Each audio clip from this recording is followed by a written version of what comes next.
it certainly would benefit the workers within childcare. So we will keep pushing here in the Senate. And again, I would expect some sort of movement, maybe mid-July to the early part of August. I think there's a lot of us that have been prioritizing our needs.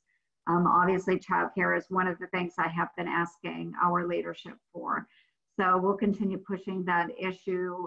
I think this is an issue, childcare. We should have some great support in the House as well for that. I think it is something that should be included as we're moving on that next phase package. So I'll stop there because I really, Mary, I'd like to hear some of the stories coming from the providers and maybe some of the things that all of you have experienced through COVID too.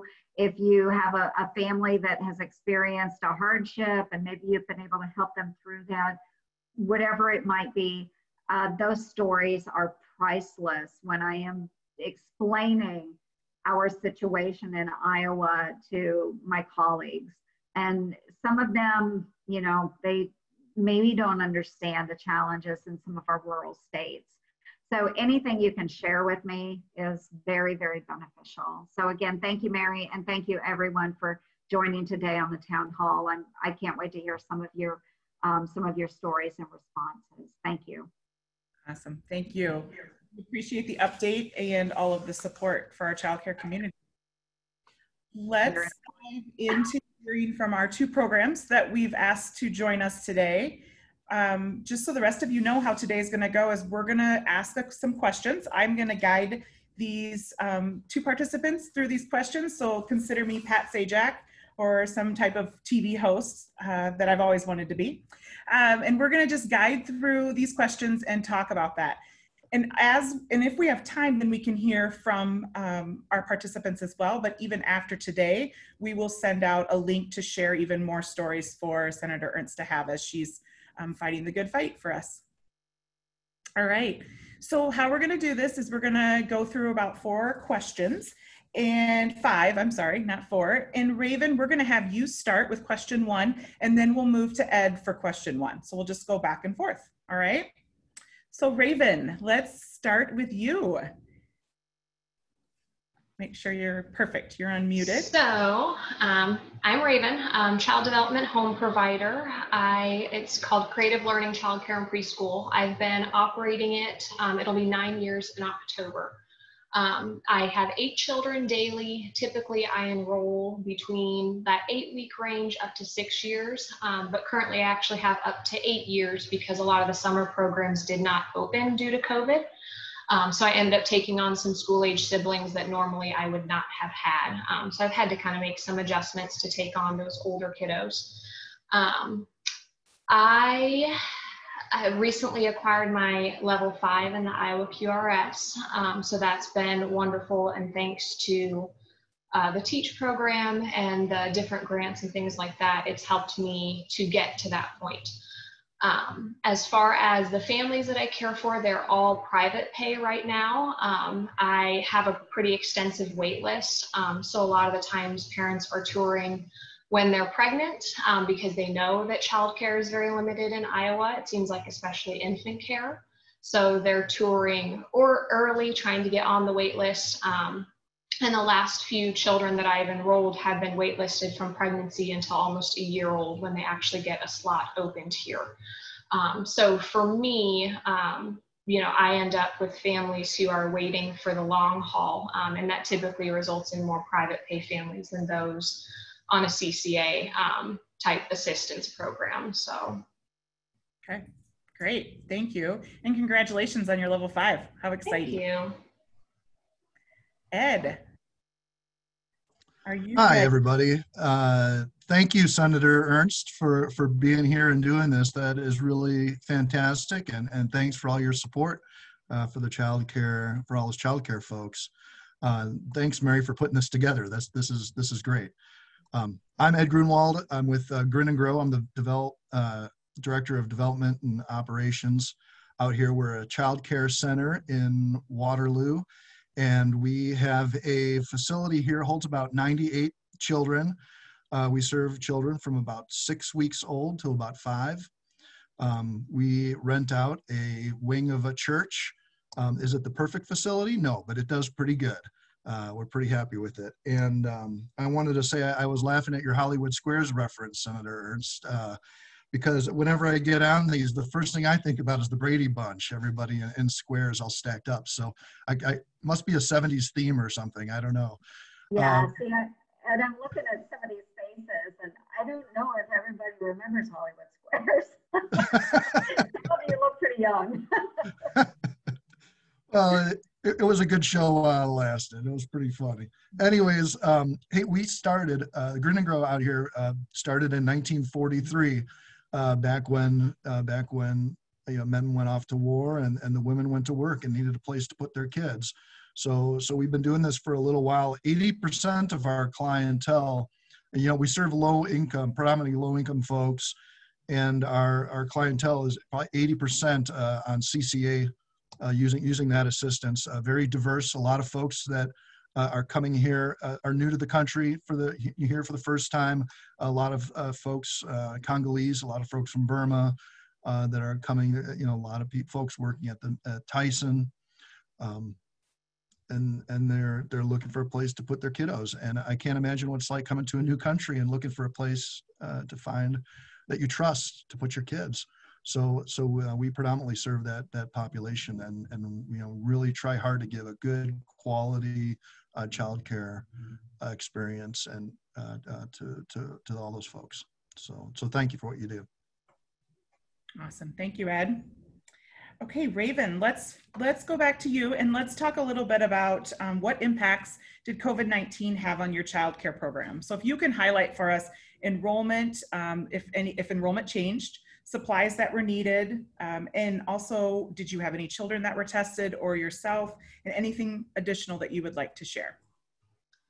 For me, COVID actually didn't have a huge impact on my enrollment. The one family I did lose, the mom was a substitute teacher, so as soon as schools closed down, she was not receiving a paycheck anymore. I already have in my policies that to hold a space, the families pay half the tuition rate. So she paid that half until schools looked like they were not reopening, and then she decided to unenroll because her kiddo was going to start kindergarten this coming year. That space remained open for about a week before I had a child enroll whose mother was a healthcare worker, and their licensed center closed down. So she had nowhere to take her kids. She was still working. So they jumped right in and took that space that was available. And then when her center reopened at limited capacity for essential workers being prioritized, then I had a school ager who came right in because the summer school programs weren't opening. So for me, my enrollment shifted as far as the children in my care, but I was always at my top capacity. And because of COVID and a lot of other places closing down due to that, I was receiving phone calls weekly. People were, asking if I had space available, even if it was only a couple of days a week because grandparents were watching their kids and needed a break or, things like that. So my enrollment remained really steady and right at the top of my numbers. As far as supplies, I am an extreme preparer and I shop Sam's Club bulk. And so when everything got bought off the shelves, we were pretty stable here. But it was nice to know that if those shortages went on for a long time, I knew that my CC&R office had a lot of those supplies that they could run to me. So it gave me that safety net of knowing I'm not going to have to ask families to bring a roll of toilet paper each or to restock me on bleach because I have those resources available to me. I didn't have myself or any children tested. We did have a few situations where somebody that a parent worked with had a positive test. And so then the parents, of course, had to stay home until their test results came back and the kiddos were home until, they got their results, and it was luckily all negative. So we weren't actually directly affected by anything yet. It was just kind of that third party exposure happening. I do know a home provider who was directly exposed herself, and out of caution, she shut down for 2 weeks. So I knew that it was always a very close call, that it only takes that one extra exposure to cause me to shut down for that period of time. But thankfully we haven't had that yet here. Most of the families have been put on working from home, those who are able to. So obviously it's limiting their exposure quite a bit, which means then if the same parents are picking up and dropping off kiddos here, then our range of exposure is pretty limited here. So we haven't had any positive cases within childcare. Okay, thanks for sharing. Ed, how about you? Well, like everybody else on this call, when this COVID-19 started, the most difficult part, I think, was the uncertainty. We didn't know how long this was going to go for. We started, our board started making a plan. How long are we going to stay open? How much are we willing to lose every month or every week? And we couldn't answer any of those questions. So that made it really difficult. Our enrollment went right away. It went down about 80%. And luckily, we were eligible. We got the first round of PPP money. So that really took away a certain amount of uncertainty, at least for 2 months.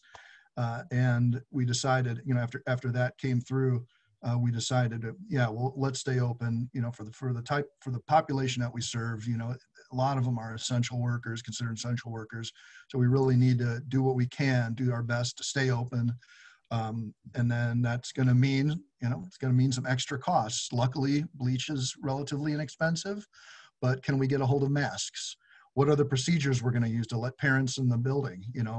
Those sort of things. So pretty early on, we implemented a pretty stringent plan for, not allowing parents to come in, checking kids' temperatures at the door. We started that, right away. So fortunately, we haven't had a problem with any of our kids or any of that getting inside the building, at least.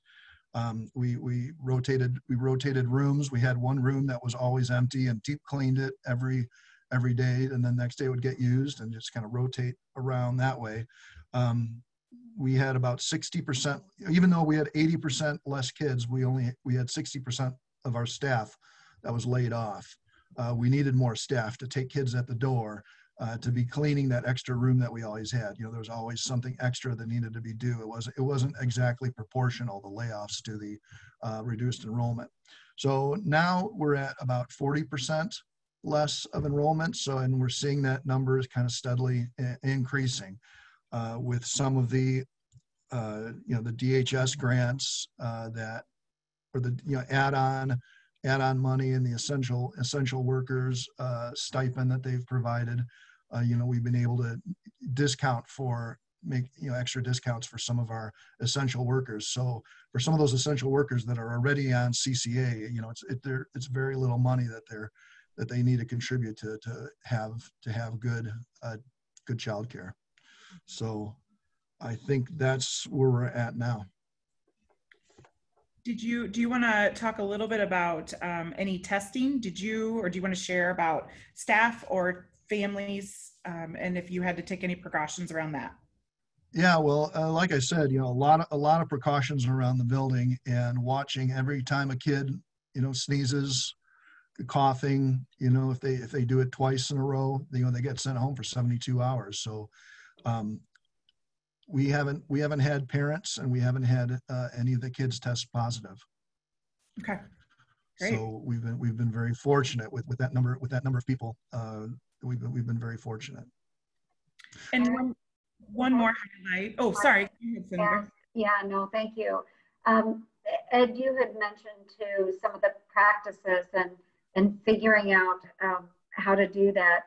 Will you be going back and compiling what you found to be the best practices and then sharing that really kind of through your association as well? That way you have those guidelines. Is that something that will be done in the future? Yeah. As this has been going on, and Mary has been putting together, a weekly Zoom meeting with some of the other providers, and we've been sharing everything we've been doing, and then taking cues from our local county health department. Everybody I like to think everybody kind of knows what everybody else is doing, and at least here in Blackhawk County, folks have been very communicative about what they're doing. So, we're following already established procedures, I think. So, thank you. And we are too, Senator, doing a survey statewide soon, again, to just hear from the providers on how the CARES Act funding helped them. So that will be coming out later this summer, and then we can share those results as well. So that survey is being completed by the Department of Human Services. Okay, thanks, Ed. Raven, let's hop back to you. What about, did you receive any assistance, financial assistance for your business prior to the CARES Act being released from the state? Paycheck protection, small business administration loan, or the economic injury disaster loan? I did not. Being self-employed, there's always that little bit of a risk of losing income. And obviously nobody could have anticipated COVID and its effects. But since starting my business, I knew that there was always that potential that if I had 3 children from one family and my income comes from 8 children total, all it takes is one family to remove from my care for suddenly my paycheck to be nearly cut in half. So that's something that I've always prepared for as best as I could. And before actually opening my home program, I took a business basics course that gave some really good information on how to prepare for things like that. So between having families that were able to continue working for the most part, and then also having those policies in place that guaranteed me at least half the tuition, even if a family had to stay home with their child through a quarantine process or through COVID testing and things like that. Luckily, my own income has remained stable, so I haven't needed to apply for any of those programs.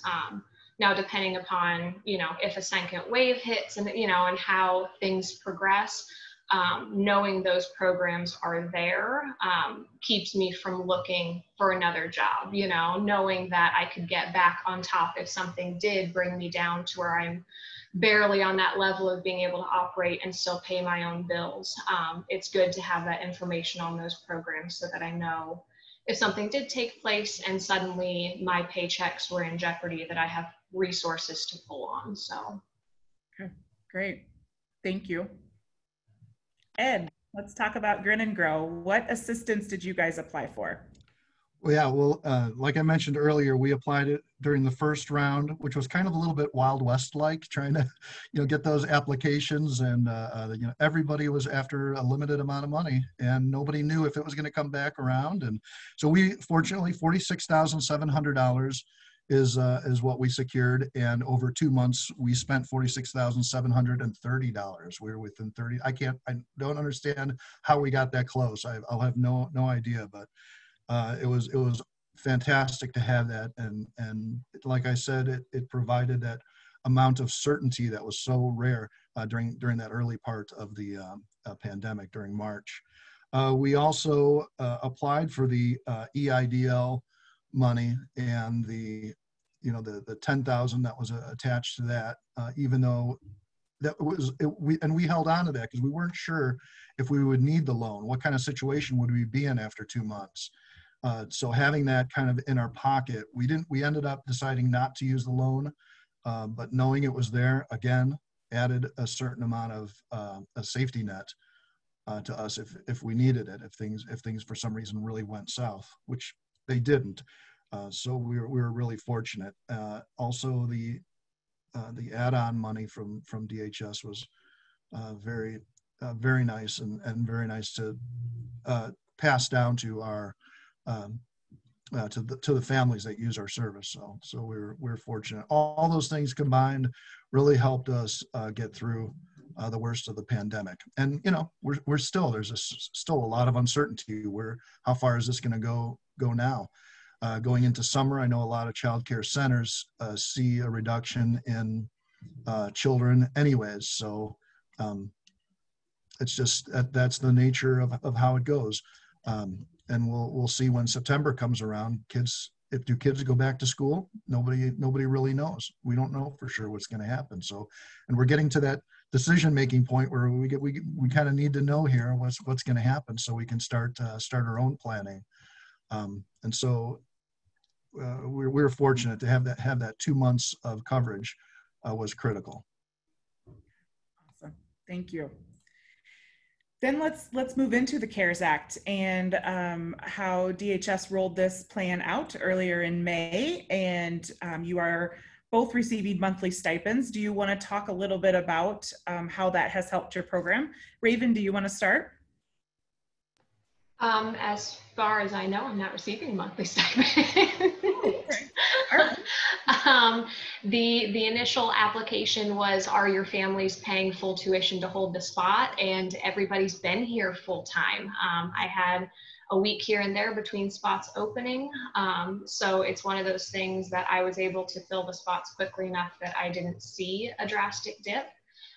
So I didn't need that funding and thought it would be better left for people who needed it more, because there are those out there who obviously need it. So I haven't directly benefited from it, but the providers that I do know, that I do work with, who have a lot of CCA families and they've seen their enrollments dip, having that extra bit has kept them in the business, you know, because a lot of times as you're seeing more need for essential workers, and initially it seems people kind of forgot that childcare is an essential worker situation. I knew a few providers who were considering getting other jobs because, well, if they need people working in this field and I don't have children coming to me, then I should go work in that field. And having that option of staying in this business that they truly enjoy, but that in that moment they felt was hard to sustain, kept them open and kept them going, even if their enrollments were low in the meantime. So while I haven't benefited, I've seen the benefits of it. And it's honestly an incredible program that they rolled out in a very, very high need situation. Right, and a short time as well. Yes. So for those of you that are on the call, just to remind you of the funding that the state did release this fall is from the federal dollars that were released, just like Senator talked about earlier.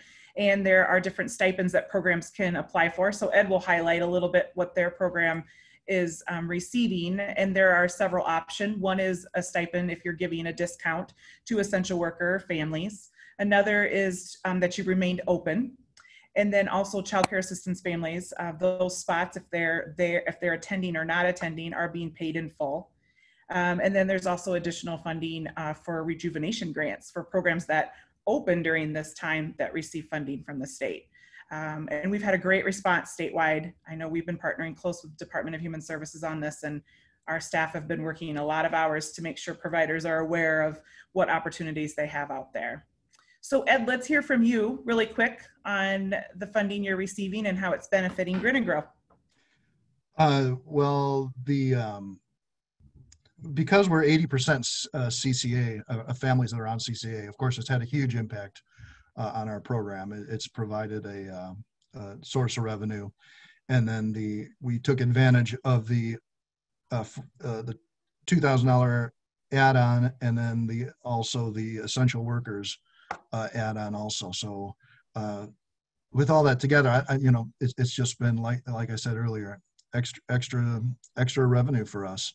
And for nonprofits that have a large number of CCA, it was definitely the difference between being able to stay open and having to close. It made the difference. And our families come in, they're very grateful. And not to mention, I also want to say the support of a lot of local foundations, our local community foundation, especially our local, the Schoitz Foundation, have really stepped up and provided us with a lot of support and guidance. So we're really grateful for our local funders also. Definitely. Thanks, Ed. Okay, so final question, you two, and it's the magic question. So it's like your bonus round. What would additional funding mean for your program? Raven, do you want to share? I mean, for me being a home provider, the hardest is having that sense of security. So the funding that they've already provided, knowing if this hits again and everything gets shut down and all these parents aren't working or aren't receiving a paycheck, and suddenly I lose that enrollment. Having that safety net that they've already created is incredible. So additional funding, would be the cherry on top. As far as sustaining my business, being a home provider, you have to know if you can do this for the long haul. So funding outside of specifically COVID related, we're looking at, can we retire from this business? Can we maintain the hours that the families need? I started out working 12-hour days, did that for 3 years, shortened it, down a little more until I found something that I felt like I could sustain personally, but that also met the family's needs, so if additional funding in general, is something we're considering to incentivize people working in the childcare industry, things that cover our vacations or our maternity leaves or things like that. I mean, I had to completely shut down just to have my own children because state-wise, you can't use a substitute that long. So funding that keeps us in this job for the long haul and to be able to see our life change as we add our own children and we age ourselves, and be able to stay in this business so that as new providers come in, we aren't just consistently losing providers to burnout. That additional funding, at least for me personally, would give me the security of knowing that I can keep doing the business that I love, even as my own family situation changes around it. So that's very true. Thanks, Raven. Ed, what about you? Yeah, well, more funny, the first thing that comes to mind is increasing the salaries for our staff. They're woefully underpaid. It would be great to be able to pay them more, have them stay longer, keep the people that have experience, the people that are good at childcare. We want to keep those folks, and the only way to do that is to, of course, pay them more. Senator Ernst, I love what you said earlier about providing, funding for training. We get a lot of people, almost everybody is new to the field when they come and work for us for the first time. So getting that training is a big benefit to them and to the kids and to the families and everybody. We always talk about looking for ways to close the gap. We're always trying to, the amount we bring in from childcare is much less than the amount we spend as an organization on childcare. We're always looking for ways to close that gap. So there's always a hole in our funding, and it's filled through usually local funders and local foundations and donations and such. So it's really difficult for us to raise any sort of salaries if it's when it's one-time grants, when it's one-time funding. And I know that's asking a lot, but but that's the reality of it. When it comes to salaries, that's a big chunk, and it's a continuing chunk every year. So I wish there was a magic wand to take care of that, but that is our situation. Ed, I hope you saw all the heads nod on the screen when you said your staff. It was all of the boxes just went like this. So I think you have 100% support from this group. I'm not the only one, yeah. That's right. Thank you both for participating today and sharing your stories. And thank you to you and all of the childcare programs that are on this call today for what you've done during this time to support our future leaders and to support those families as well. Senator Ernst, do you have any closing comments? Well, I thank you, Mary, so much. And Ed and Raven, thank you for sharing your individual perspectives as well. And yes, I saw all of those heads nodding. And I'm going to pick on Ashley Clark because her box is right in front of me. Ashley, I saw your hand shoot up too when we were talking about wages. But truly, honest to goodness, I don't think most folks really understand everything that childcare providers go through in order to be certified and to have safe spaces. All of the requirements that are out there and the burdens that are placed on your shoulders, and then to make sure that you are also earning a good wage as well. So we do understand that. I did hear, Raven, one thing you mentioned, family leave. That's one thing that we're working on as well. So I have a bill that I've worked on with Senator Mike Lee of Utah that is paid family leave for, and it only addresses maternity or paternity leave for new moms and dads or those that have newly adopted a child. But we think it's a great starting point, and we have to start somewhere. So that's what we have focused on. There's a number of other paid leave bills that exist out there. So we're actually really working through a number of those. We participated in a roundtable just the other day, everyone talking through our own individual bills and maybe where we can come together, form a consensus so we can move forward. So that is really important. And I've heard from a lot of small business owners, you know, that would be so important for them as well to keep their small businesses open and employ those young moms and dads. So that's another issue that we need to work through. And then a number of childcare providers, and this is really tough for us in Iowa because we do have those childcare deserts that exist already, but sometimes there are needs for unusual hours as well for childcare facilities or providers to be open, because we do have a lot of moms and dads that are maybe working second shift or even third shift jobs. And if they're overlapping with the other parent, there may be a gap in their childcare. And so trying to figure that out, if they don't have family around or friends that can care for their children, you know, those are other issues that we'll have to tackle further on as well. So understanding the needs of working moms and dads and the folks like you that are in childcare, it's important. So I appreciate the stories today and being able to move forward. And as we're working on that phase 4 package, those additional dollars that we are trying to provide will be significant for helping us close some of those gaps and some of the other more rural states closing their gaps as well. But it's just a start. And once COVID, you know, we're praying, folks, you know, once COVID is long gone, we're still going to have some of these issues. And so we're going to still have to work on them, pandemic or not. We know these are issues. So thanks so much for the time. I appreciate the input. It is very, very helpful to me.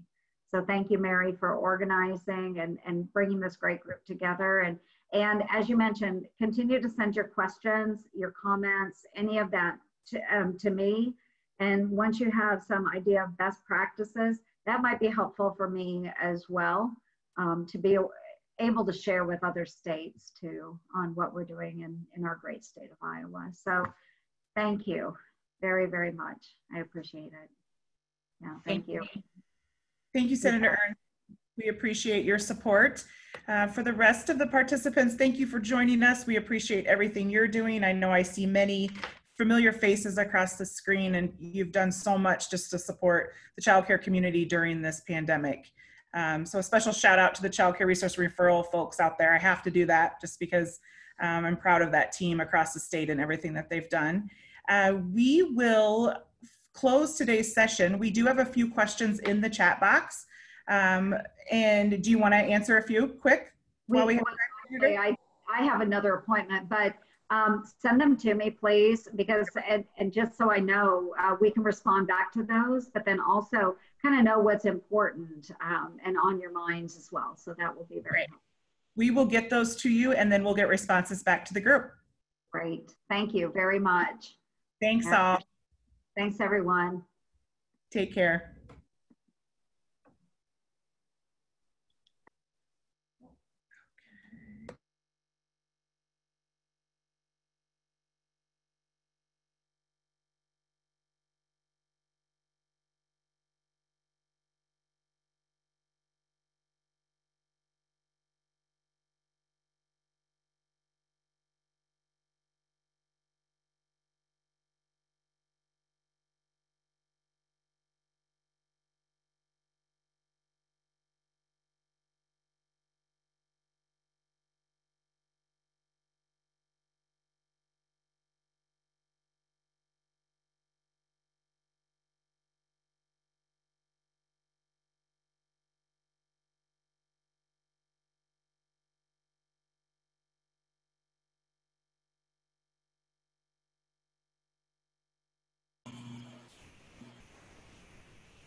Tyler, are you still on? Yes, I'm still here. I'm looking through the questions and Okay. trying to take some notes on them and make sure that we can get responses back to everyone. Sorry that we didn't have any more time for her to take questions, but totally fine. We will get a transcript of the questions since we recorded the event. And then we can get those. I'll get those to you, and then we can do responses. excellent. I did already respond to Ashley Clark, and then I'm in the process of responding to a couple others too. That I was able to get information for. I just did like private responses in the chat really quick. So, but yeah, that'd be awesome. I really appreciate it, team. This was such a great event. I so appreciate you organizing, and it was just really good to hear from those folks. So thank you very much. Yeah, you're welcome. Thanks for asking and helping also and be a part of this. I think we can do more down the road as well. I think there's, you know, even to hear later how summer goes for folks and beyond. Yeah, no, we definitely want to do more of these type things. So let's definitely plan on that. That'd be good. All right, awesome. Thank you. Thanks, Tyler. Take care.